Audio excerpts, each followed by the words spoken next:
Урматтуу митингдин катышуучулары, урматтуу милиция кызматкер кесиптештерим, 2005-жылы ушундай сүрөттү көргөм мен.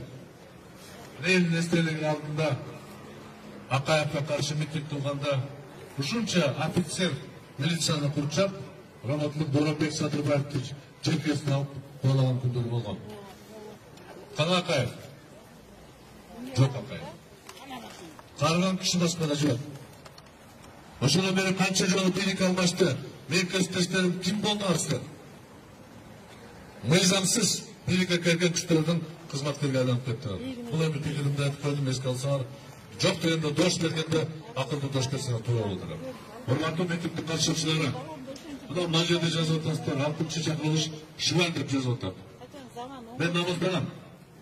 Мен де ошол чакырылыштын депутаты болгом. Өткөн жылы май айында мандатымды тапшырып кеткем.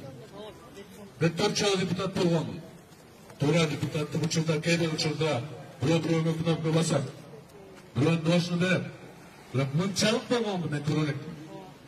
Конституция өзгөртүүгө бирөө-бирөөгө баса албайт. Камакта турган кишиге кнопканы баспайт. Мамлекеттен качкан кишиге кнопканы баспайт. Мыйзамда так жазылган. Эгерде сен кайсы бир себеп менен жыйынга катыша албасаң, сен ишеним калтырышың керек. Мен дошумду паланча депутатка тапшырамын. Ушул маселе боюнча паланча дош бериш керек деп жазып кетиш керек. Андай жок. Акылбек Жапаров абдан акылдуу жигит экен.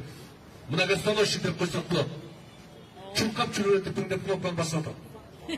Ал эми туура эмес. Эми мындай болуп атат. Эмне туура эмес деп адистер башынан бери айтып атат. 10 январда Кыргызстан эли дош берүүдө туурабы туура эмеспи, такты так эмеспи, бирок дош бергенден кийин референдум жыйынтыгы бар. Эл президенттик республиканы каалады. Бирок эл айткан жок, сөзсүз 11-апрелге чейин өзгөртүлөт деп. Эл айткан жок, каалагандай кнопканы басма деп. Мен бир пикирге кошулам. Биз ушул чакырылыш депутаттардын ишмерлигин токтотушубуз керек. Токтотуш керек. Конституция так жазылган. Депутат 5 жылга шайланат. Эч кандай 6 жыл деген жок. Ана булар 28 октябрда биз конституциялык реформа кылабыз, ошого байланыштуу мөөнөтүбүздү узартабыз деген бул таптакыр туура эмес. Айлык албасын, айлык. Таптакыр туура эмес, мыйзамсыз.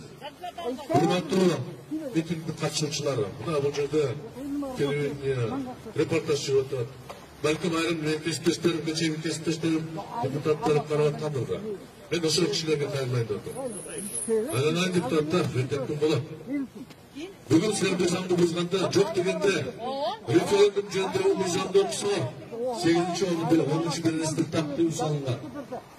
Конституция реформа боюнча азыркы конституцияда 114-чү беренесинде так жазылган. Анда өзгөртүү кабыл албайт. 3 окууда аралыгында 2 айдан кем эмес болуш керек.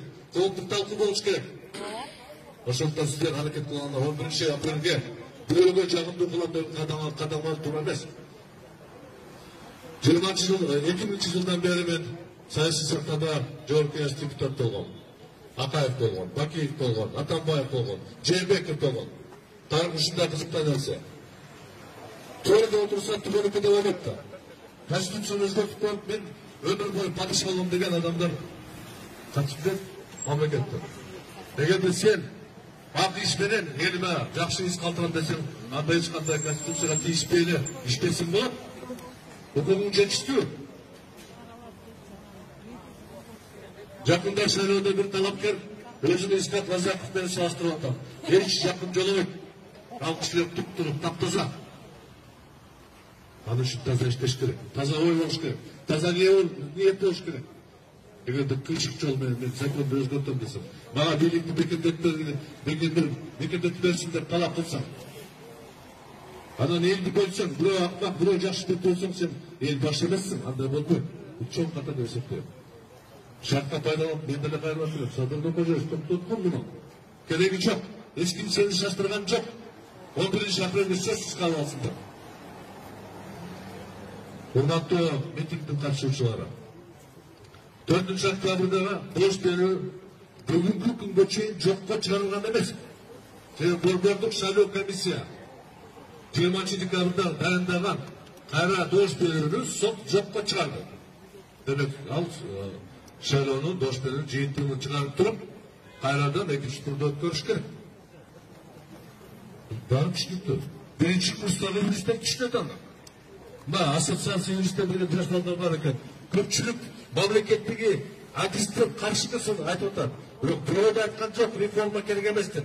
Реформа керек, бирок мыйзам жол менен. Мен кайрадан эле урматтуу кечээки кесиптештер. Токтотсоңор кошумачылык эч качан эч кимди байыткан жок. Кечээ октябрда кошумат кылган айрым депутаттар кайда азыр? Төргө турган кишилер камап койду аны. Орыстардың сөзі бар. Если есть те, кто приходит к тебе, то найдутся и те, кто придут за тобой. Абсолютно болады. Ошондуктан дайым эске алалы. Бийлик эч кимге эч качан бороскорлукка ийгиликтеп калган эмес, калды. Бийлик эч кимге түбөлүккө берилди. Убакыт келет, жооп берген күн болуп калыптыр. Адыр кеш эмес, токтотуш керек. Мен кайрадан эле жооп кеңештин депутаттарына токтоткула.